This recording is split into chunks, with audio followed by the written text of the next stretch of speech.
Hello and welcome to episode 42 of MMO Weekly, presented as always by MetsmerizedOnline.com. I'm your host, Sal Manzo, along with my co-host and MMO executive editor, Mike Mayer. And Mike, listen, the Mets got the sweep about an hour ago or so since we finished taping, but we have to put that on the back burner right now because the Baty signal came up, Mike. Brett Baty's coming back up to the club. You broke it to me today. I didn't even realize, but awesome news. Obviously, in the last show, we talked about how probably should have been brought up in the Oakland series that just happened, but happy to hear that the young stud who's been tearing it up in AAA is getting the call. So just want to get your thoughts and reactions on that. Yeah, I mean, like you said, I thought we did a show right before the Oakland series, and I thought that would have been the perfect time to call him up. I still think it was the perfect time. I mean, we got to see some of the Oakland pitching.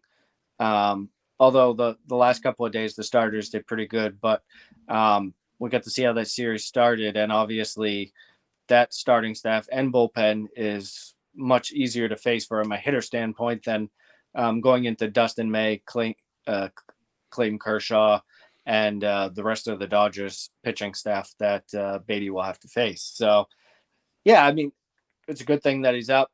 I mean, we can talk about the fact that he should have been up to start the year. He should have been up to start the series in Oakland. I guess the good news is the Mets finally realized that he needed to be up. Epler went and saw him the other day, and he homered in the game that Epler saw him. And he was hitting just under 400. His OPS was just under 1,400.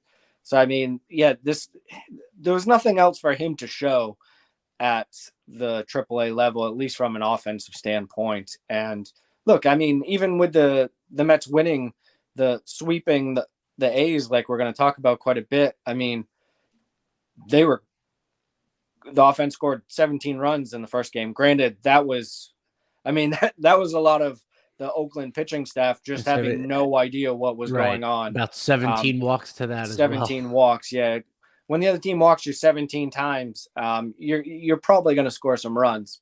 And the last two games, I mean, they scored 3 runs and 4 runs, and one of those runs was an extra runner. So they scored 6 runs without an extra runner against the worst pitching staff in baseball. So, yeah, the Mets are obviously still looking for some offense outside of Pete Alonso and his major league leading home runs, and Francisco Lindor, who's got 4 home runs and I believe 15 RBI now. So outside of those two guys, the Mets are still searching for offense. And Escobar struggled again today.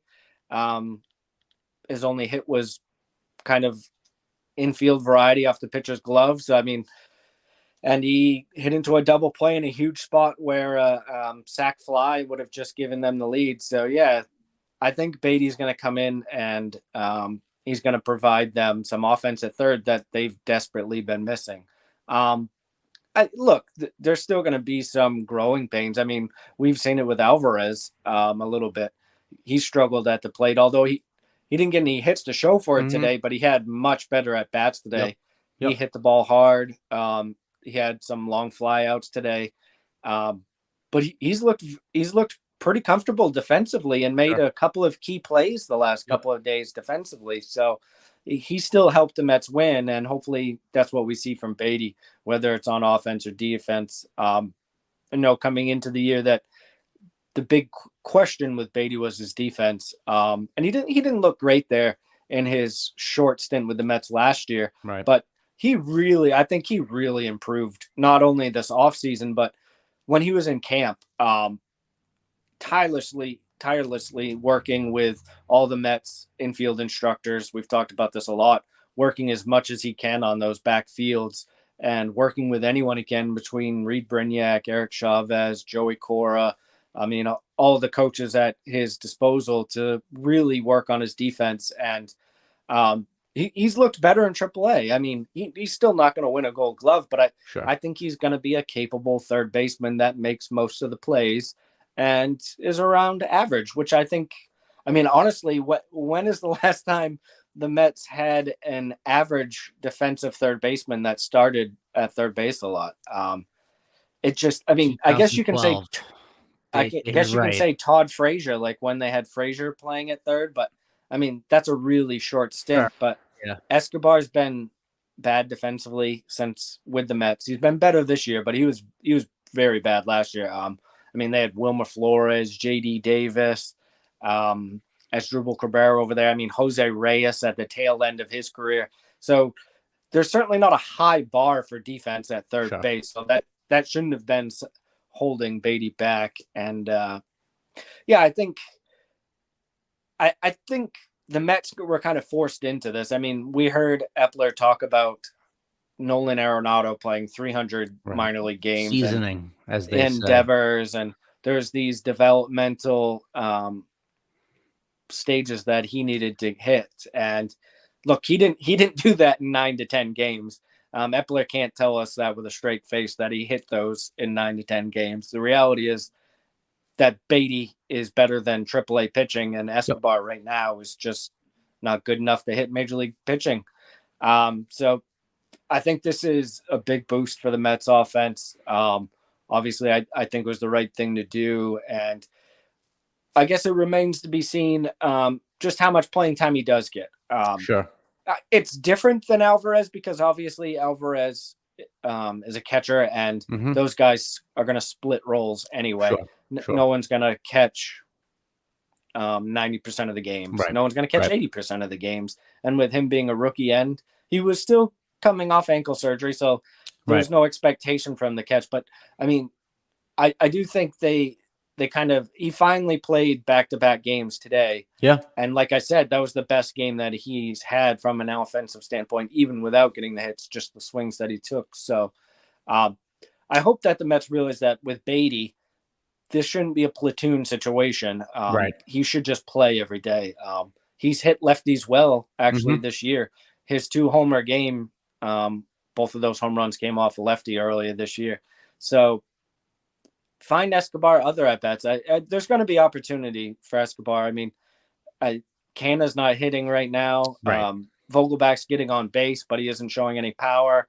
So there's going to be opportunities for them to get Escobar some at-bats. So I think Baty needs to play 95% of the time. Maybe sit him against a really tough lefty and get keep Escobar fresh and start him there. But beyond that, this is, I mean, Baty's 23. He's the third baseman of the future, like we've said, and the future's now. So just let him mold into that role. And the Mets are finally doing it. Good to see. And I mean, they didn't do it in Oakland and do it in LA. So I do think it was important to get his first at bats outside of New York. I mean, so there's obviously pressure playing in New York, but I think it's built up even a little bit more because of how the Mets handled this. Right. Mets fans have been screaming for him, Baty, since opening day, and the fact that he had a 1,400 OPS in AAA. The expectations for him are really, really high. So I think it's an important thing to have him kind of start this year off on the road. Hopefully get some home runs, get some hits under his belt, and come to Citi Field with a big ovation his first game and just feel comfortable that he's got some hits under his belt already. So yeah, let's see what he can do against the Dodgers pitching. And I mean, on top of this, I mean, it couldn't ask for a much better day to get the news that Brett Baty's coming up and the Mets finish off a sweep. So it was a good day in Mets land. Yeah, no, absolutely. And I guess that kind of ties into what I want to talk about, but just kind of get to your points, real quick. I agree that it was, there was no choice for the Mets. As far as bringing him up, you had to, just with his production and what was happening at third. And he has to play every day. I think for the sheer fact that he's just the better option, right? Besides the young guy thing, which I totally agree as far as with Alvarez, catching is a different, different animal, different beast for him. So I understand that. But, it's time they lean on some of these young guys. We've talked about it for a long time. It's how teams like the Braves, have found success. They bring up these young guys. They let them kind of roll. And good things seem to happen. He obviously, like you said, is better than AAA pitching, much better. So there's nowhere else for him to go than up from the big club. But, hopefully it's a shot in the arm for this team because, talking about this weekend, right? It was a sweep. Like you said, the first game they scored 16 runs. Outside of that, they scored 3 and 4 runs in the 2 games after that. And the offense as a whole, again, we talk about not clicking just in general. I don't even know if I can call it not clicking at this point. It just seems like a lot of 2021 to me, especially with runners on base, they seem to really not be able to execute as far as like how they did last year. Just being able to take kind of what the pitchers give them. I don't know if they're trying to get too big in spots or what. But the offense is clearly really struggling and needs, and forget either side of the plate at this point, left-handed, right-handed, just some sort of spark. And I think just Baty coming up here with, and I think all the hype as far as all that's concerned, could help a little bit just as far as, getting their confidence up, his confidence up. Like you said, hopefully this road trip, he does well for the rest of the time he's here for when they come home and gets himself underneath them. But it's exciting. As far as out, I do want to note one thing real quick, sure, because obviously we've talked about this a lot, and we're not trying to down Eduardo Escobar as a person player. It's just the fact that Baty's better. So I wanted to make sure that we read Escobar's quote today, because the report came out before the game, and obviously Escobar, as he is a good player, good person in the clubhouse, answered questions before the game. So I wanted to read word for word what he said, just to kind of give you an idea of what type of person he is. He deserves, this is Escobar and Brett Baty getting promoted. He deserves everything he's getting right now. Now that he's getting called up, he's put in the work. He deserves to come here and play and do what he does because he's that good of a player. He's the future of this team. So, that's Escobar saying all the right things. And with him, that he really feels that, because that's the type of player he is. So I really feel this is going to be, the Mets are going to be in a good place, because Escobar isn't going to be that guy that sulks on the bench. No. He's just not going to be it. He's the guy that's still going to be firing up the players no matter what his role is. So I think this puts the Mets in a really good place. And like we mentioned before too, I think the Mets bench, Escobar is going to turn around and he's going to hit. So I think that this improves their bench too, because again, we've seen it in the last couple of days when they needed a spot for a pinch hitter. The options aren't great for the Mets pinch hitting, so that be able to have Escobar off the bench, I think will make them better. Absolutely. No, I agree with that. We've talked about that a bunch. I think it'll even help Canna a little bit too. Like as far as you're saying, Escobar going to the bench and moving things around. If Canna gets, not platoon, but just kind of little not playing every day as much. If you can get Escobar get hot and can play left field, things like that. Like you're saying, it'll lengthen the bench out a lot. I think it's a good thing all around. And hopefully he comes up and can kind of do his thing. I wanted to get back to Alvarez real quick, because like you mentioned, he took an 0 for today, but played really well, or looked really comfortable in the box, like you were talking about, was hitting the ball well. And also, like you mentioned, played a second day in a row. Wonder if that has anything to do with it, talking about looking comfortable, feeling comfortable, playing every day. Talking about Baty, obviously, again, different story, but maybe something like today, maybe the Mets hopefully can see as far as or Buck, whoever, that Alvarez needs to get at bats. I know we've talked about it. It's nothing different, on this show, but he really, if you want to see what you have with with him, and if he's here and you want him to contribute, especially again with the way the offense has been, he's going to have to play. He's going to have to hit. And hopefully today was, like you said, a good sign. Obviously, they're going to the Dodgers now. You go and face Dustin May and Kershaw and company. It's a lot different. But hopefully that was a confidence boost for him. And, I don't know. Buck seems to have a thing against rookies. Not against, but like seems to be super hesitant to like lean on them at points, which, I don't get, especially in the position that they're in. Like it's a source of need at this point. But hopefully, like again, not catching every day. We understand Nito's probably, still the better defensive option, but getting at bats and, at least in the DH role, you got to get them comfortable. And it would be good to see those two guys in the Baty and Alvarez in the lineup together every day. Well, and you have to remember too with Alvarez is he's never been in that position where he hasn't played every day. Mm-hmm. He's always been the guy wherever he's caught. And not only that, but he DH'd quite a bit too. Right. And when he was coming up in the minor leagues, when he wasn't in the lineup, he DH'd a lot because of his bat.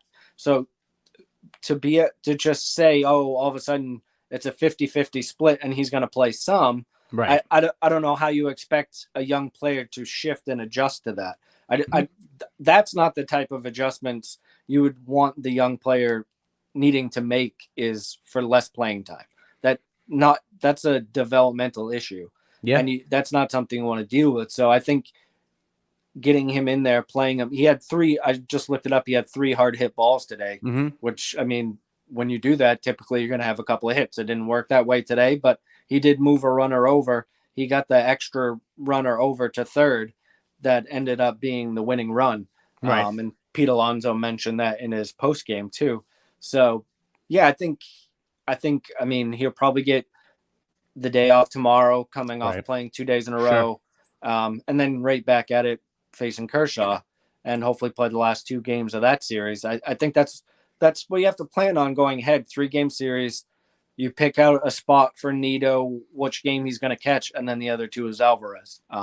Seemingly, it seems to be that they want Nido to catch Senga, which makes sense to me. Not everyone has a lot of experience catching a forkball. Right.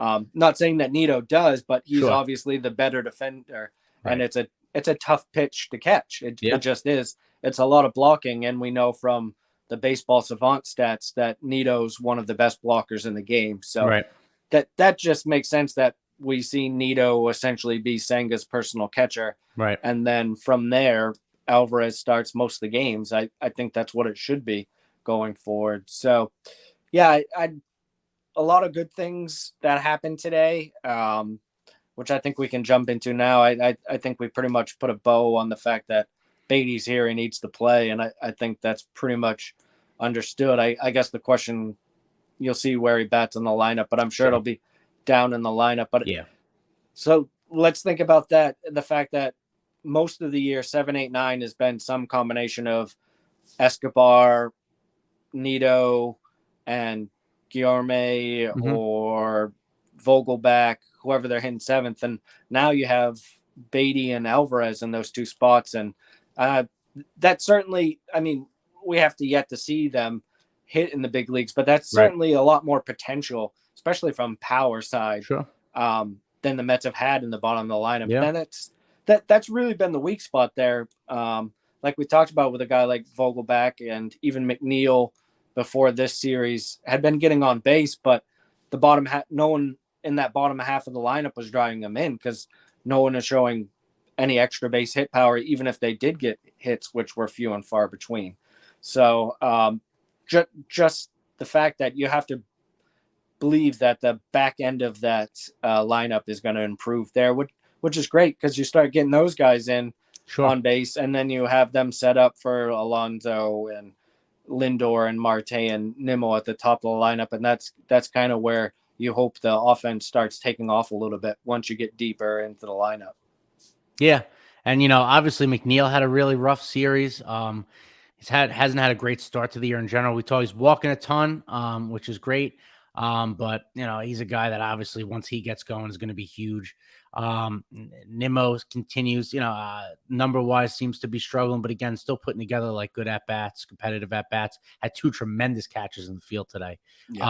In center field, the second one saved the game for them at that point. But well, I think, not to interrupt, but I think because we haven't mentioned him yet is Tommy Pham. I mean, you could argue right now he's been like the Mets' 4th or 5th best hitter this year. Yeah. Had a big home run today and OPS in the 800s. He just needed new contacts. He got them right before opening day, which, I mean, you can see he was bad in spring training. Yeah. So the fact that we know that he got him after spring training and right before opening day, and now he's really looked like quite a bit different hitter. And I mean, little things like that. That's all it takes for a guy that's already a professional hitter to just be able to see the ball a little better. I know from my own experience when I was younger, when I was a freshman in high school, I hit 310. I hit really well. And the next year, my eyesight just fell off the map. And I think I hit 190 the next year and found out later that I needed glasses. It's just little things like you can't. Yeah. I'm sure for Pham, it was tough for him to pick up the spin on the ball, which is Sure. the issue that I had, which is a much bigger issue when you have guys throwing 95, 100, Yep. and then dropping in 90-mile-per-hour sliders. That pretty tough to hit that type of breaking ball when you can't pick up the spin. So Pham's looked great. He's kind of been a shot in the arm of what they've needed. They needed someone else to step up, and he has, and he's had some big hits late in games too, Sure. which is obviously welcome. So Pham's done well. I mean, he's been one of the Mets' best pickups from the offseason. And outside of at this point, and we'll get to it, David Robertson, because forget everything. David Robertson became the most important signing the Mets had all offseason. Continues to be great. We're going to get to that. I just real quick want to talk about Pete Alonso and the home runs that he mashes. 8 home runs in 16 games. That's half. That's half. People who like to do math. It's a lot. He's probably on pace for like 95 home runs. Don't think that's going to happen. Somebody was throwing in the 60s at me today. I was talking to a friend. I'm not doing any of that. It's April still, but it's pretty impressive. Just the power, the sheer power that he has, and also the amount of solo home runs that he's hit so far this year, which continues, I guess, into the offensive struggles part. And it's impressive to just see him right now. I think in the past, I don't want to say in the past because he's been such a good major league hitter, sure, but we've obviously, in this short period, this is one of the best periods we've seen in his career. Yeah. So for him, like today, to strike out in his first 2 appearances today and have some bad swings, and then to come up in a spot in the 8th inning and just absolutely murder a baseball to center field, 440 feet. It just shows kind of the adjustments that he's made. He's certainly chasing less this year, which is the reason why he's on this type of home run pace, because if you're not chasing, they have to come in with more pitches, and he's not missing. He's just not missing right now is the thing. And yeah, I mean, like you said, I think it's in the 80s that he's on pace for home runs. So that's not going to happen, obviously. But I think the way he's starting, not just from a power standpoint, but from what I'm talking about, not chasing as many pitches, he's striking out less, he's walking more. You're talking about an MVP caliber hitter if he continues even slightly this rate, and obviously he has a legitimate chance of going for 60. I mean, he hit 54 home runs before, so it's not outlandish to think that he could at least go for 60. And when you start off like this, that's what people are going to talk about.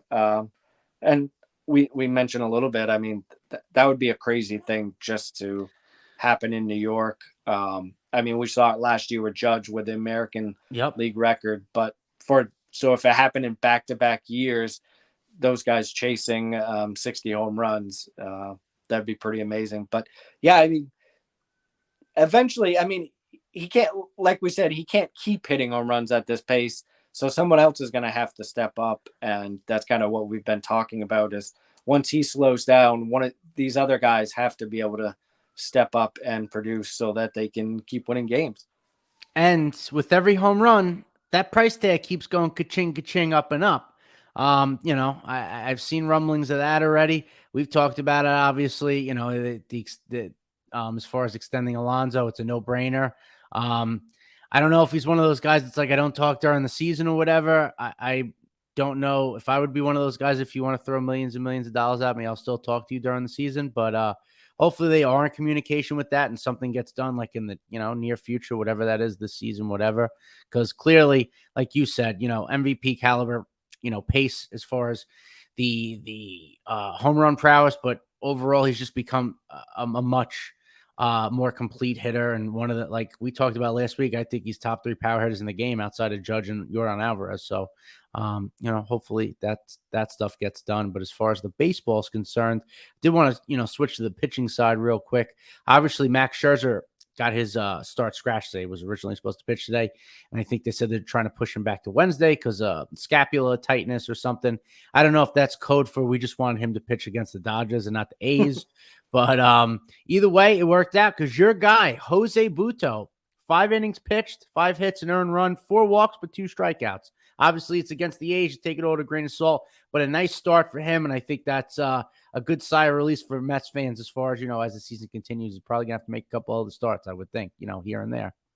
Yeah, I mean, first to start with it, obviously the Mets knew that they needed another starter, and this kind of conveniently happened that Scherzer needed a reason to get skipped. And it makes sense. If there's any inkling that Scherzer's not 1,000%, yeah, it just makes sense to push him back and to have that spot starter pitch against the A's. It's good baseball sense. Yep. And it worked out for the Mets. Buto, I wouldn't say he pitched great. There's a lot of base runners today, and it was against the A's. But hey, he did exactly what the Mets needed him to do. He kept him in the game. Looked much better than he did in his first big league start. Sure. And I think that's an impressive thing too, for him to just kind of wipe that away. Yeah. That first big league start didn't happen, and just come out there and pitch pretty well today. So it was important for him, and obviously important for the Mets to get the win today. So, and like you said, important to just show the Mets, because it's not the last time they're going to need him to start games this year. He'll certainly, at least without even more injuries, probably get 4 or 5 more starts just by necessity of 6-starter double headers that pop up, that type of thing. So it was good for the Mets depth that they've essentially dipped into their number 8 starter. Sure. And when you can go to your number 8 starter and he throws 5 innings of 1-run ball, you really can't ask for much more than that. And I think beyond him too, I think you have to note that Denny Reyes pitched 2 scoreless innings today, and Yacobonis somehow got out of that 9th inning without giving up a run. So that's 3 guys that weren't on the opening day roster that played key roles, pitching roles in the Mets win today. And because Buck was trying as hard as he could to stay away from Ottavino, Raley, and Robertson, so that they were ready for the Dodgers series and didn't go back to back. Had to use Robertson to get the save, but so they still have Ottavino and Raley that you would see are available tomorrow, and I have to believe Robertson isn't. But huge for all 3 of those guys to combine for 8 innings of 1-run ball.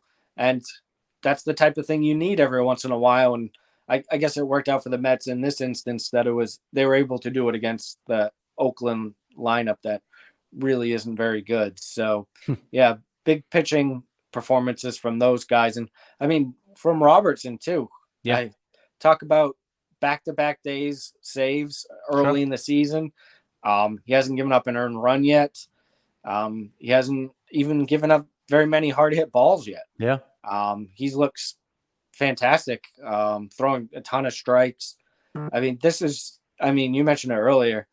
When they signed David Robertson, he was a setup guy, and now he's a closer on a team that has World Series aspirations. So for him to come out of the gate looking like this is just great news for the Mets. And he's not going to keep a 0 ERA all year, but he looks like he's still got plenty of left in the tank to be the Mets closer or high leverage guy, however Buck decides to use him the rest of the way. Yeah, absolutely. And, it just goes to as far as you talked about Escobar being a pro as far as with what he said with Baty, his comments. Same thing with Robertson here, right? Diaz goes down. It's, kind of the sky is falling here. Nope. Robertson, who's done this before, that knuckle curve looks fantastic. Obviously, we haven't really watched him a ton in his career, pitching for the Yankees and some other teams, but getting to watch him now a lot. It's fun. And to get out of that 10th inning the way he did, obviously he hit, they have the runner that starts on second. He hits the first batter. I believe it got to second and third at one point. I forget with how many outs, but he worked around it. Just another really good veteran. He talked about Ottavino, obviously, outside of the one spat really in Milwaukee, he's been tremendous again. I know we've talked about Brooks Raley's kind of been the not the weak link, so to speak, but the guy who's had the slowest start or whatever you want to say. And you said it before as well, John Curtis with 2 S's, man. Tremendous. Obviously, I think he gave up a run today, but been great all year. That was a great move by the Mets, thinking long term. Obviously, he was hurt last year, I believe, rehabbing from Tommy John or something like that. And they kept him on the roster. So that was a good move by them because he's looked great. And just Bo, on the pitching wise, we didn't really talk about Sang, who pitched the 17-6 game. Obviously, he didn't look great. It was kind of his first not great start so far in the big leagues. I think he gave up 4 or 5 runs, but it helps, I guess. I wonder how hard it is to pitch with big leads like that.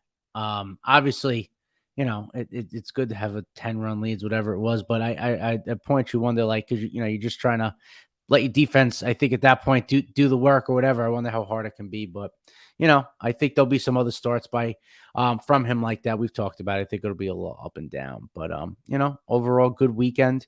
And now they're on to Chicago, or excuse me, LA, like you said.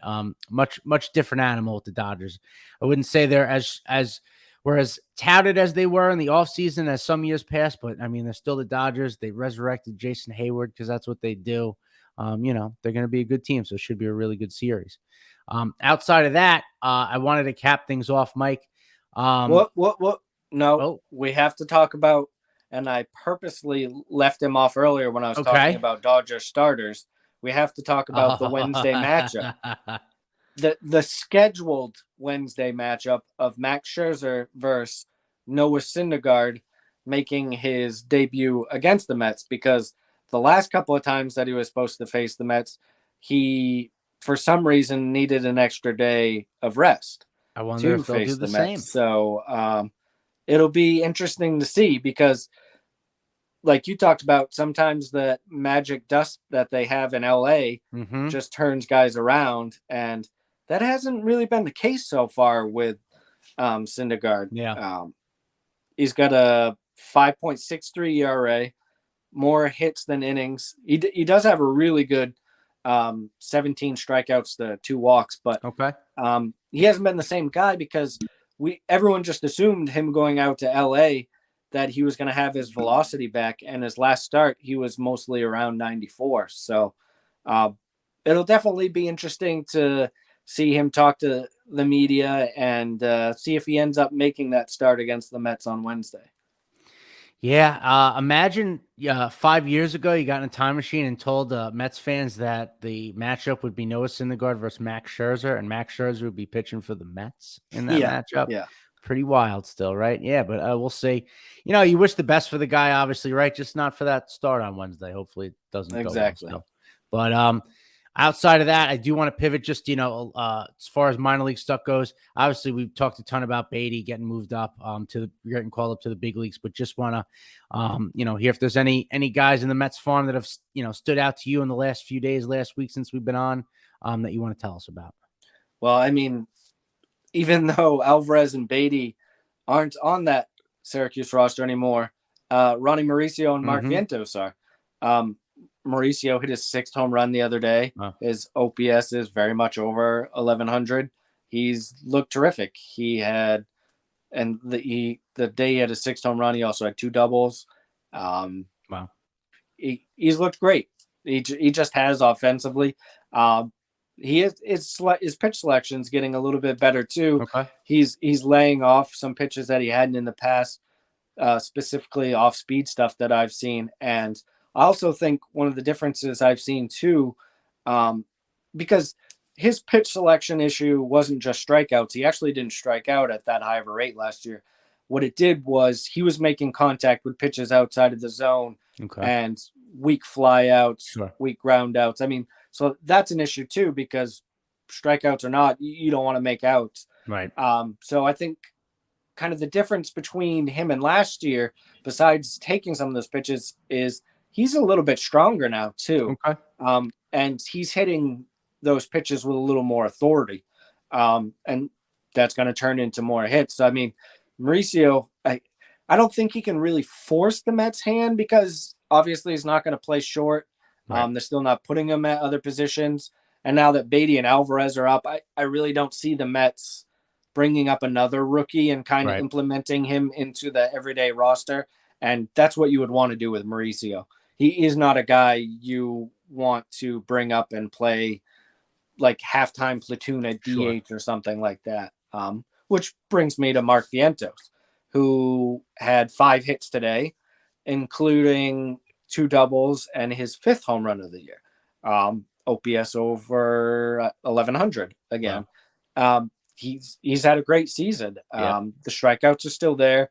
He still struggles sometimes laying off speed stuff. But for me, this is a guy that now has, I mean, he has a ton of, I believe it's around 500 at bats in AAA. Wow. And all he's done is just mash AAA pitching. I just don't think, certainly he can improve on chasing essentially bad breaking balls outside the zone. That's something he can improve on because he's a very good fastball hitter. But I don't think, I think he needs to get to the major league level and see what the Mets have. Even with Baty coming up and Alvarez behind the plate, Vogelback hasn't shown any power. He's getting on base at a high clip, but he isn't showing any power. And eventually, I mean, not even just eventually, but you need to get some power from that DH position. And Vientos does that. Look, I'm pretty confident in saying that Mark Vientos, even if he strikes out a lot at the major league level, he's going to be a guy that hits home runs at a very high clip at the major league level. This is the guy that has elite exit velocities. And so when he makes contact, he's going to put balls over fences. That's just, that's his game. So I think at some point, if Vogelback continues to struggle, Vientos is the type of guy I would bring up and be comfortable with him being a role/bench player where he doesn't play every day, but he certainly makes the Mets better and gives them more options. So I think you got to keep an eye on Vientos, certainly in the long term, but maybe even in the short term, if things kind of continue to struggle for Vogelback. Sure. So now down to AA. Well, let's stay at AAA for some bad news real quick. Now that I'm thinking of it, because we had talked about Dylan Bundy a little bit. Who the Mets signed to a minor league deal, and he made his AAA debut today. He gave up 4 home runs, 9 earned runs, and 4 and a third innings today, including 3 home runs and 8 RBIs to Jake Bauers in the Yankees farm system. Wow. So, and he was right around 87, 88 with his fastball. So, obviously just the first start for Bundy.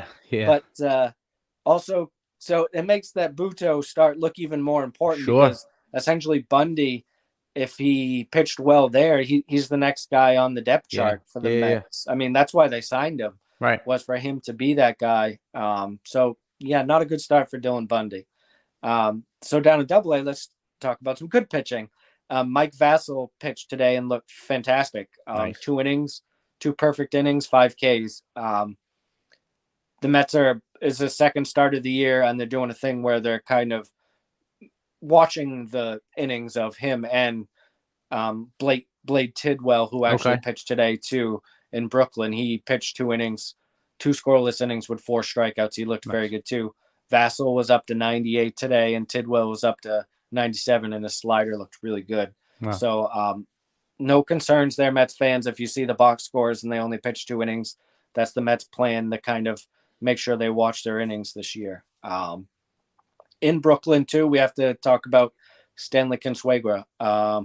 3 home runs in 4 days. Wow. And the one day that he didn't home run, he had 4 hits. Wow. So yeah, he's doing very well right now. My rankings that I have coming out, or that I just posted last week, I had Consuegra ranked 16th on the Mets prospect list. They don't have a lot of prospects on the outfield. That's just the reality of it. And he's certainly one of the better ones that they have. And he's a little bit older for a prospect because he dealt with some injuries and missed a ton of time for a couple of years. So I think if his hot start continues, I think he's going to be a guy that they push right to AA pretty quickly. And I mean, once you're in AA, you're only a call away. And we know that the Mets don't have much depth in AAA in the outfield. So anything can happen in that regard. So he's definitely good to see that he's gotten off to such a hot start. And even Alex Ramirez in center field for Brooklyn, he's turned it around recently. Hit his first home run the other day. He's looked better. He had a rough start to the year, and he's turned it around and played better recently. Kevin Parada, the catcher there, first rounder from last year, OPS over 800. He has struggled defensively behind the plate, which was actually the MO on him when the Mets drafted him, was that this is a fine-tuned hitter, but behind the plate, he was going to need some work. So he's got 4 throwing errors already, bunch of pass balls. So, yeah, I mean, there's absolutely no rush for Kevin Parada now that Alvarez is at the big league level, and hopefully just that's who he's going to be, and he's there for a very long time. So the Mets can be comfortable and let Parada develop his defense. So, and then speaking of defense, go to Port St. Lucie, and Jet Williams, who is the Mets' other first rounder from last year and is off to a great start to the year offensively. He actually played center field today. Is his first starting center as a pro. When he was drafted, there was talks of, well, he's a shortstop, but how long is he going to last at shortstop? Maybe he'll move over to second, and maybe he'll go to center. He certainly has the speed to play center. He's a plus runner. So I didn't get to watch the game today, but I'll rewatch it tomorrow and kind of see how he did out there. But yeah, interesting to see that the Mets are doing it early with him, getting him some reps in outfield, where Mauricio, they haven't yet. So obviously differing philosophies for different players and points in their career. But yeah, Jet Williams off to a great start offensively. So really most of the Mets' top prospects, at least from an offensive standpoint, have had really good starts to the year. And Buto, one of their better pitching prospects we saw today. Vassell pitched, Tidwell pitched. Dominic Hamill has pitched well for Double-A Binghamton too. So really about all of their top 10 prospects have had nice starts to the year, which is obviously what you want to see. Yep. No, that sounds great. I mean, we talk about it a lot. The future seems pretty bright down there as far as certain guys. I really want to get to Brooklyn this year. I'd like to see Alex Ramirez and Kevin Parada play while they're down there. That'd be cool. But yeah, I mean, Mike, you always get us with the minor league front. It's exciting when guys we talk about finally get the call to the big leagues, right? Especially Alvarez, Baty, these guys we've talked about for a while. And hopefully they can produce for the Mets. But, that's going to wrap up the show this week. We'll catch you after the LA and San Francisco series before the Mets head back home. But until then, guys, as always, let's go Mets.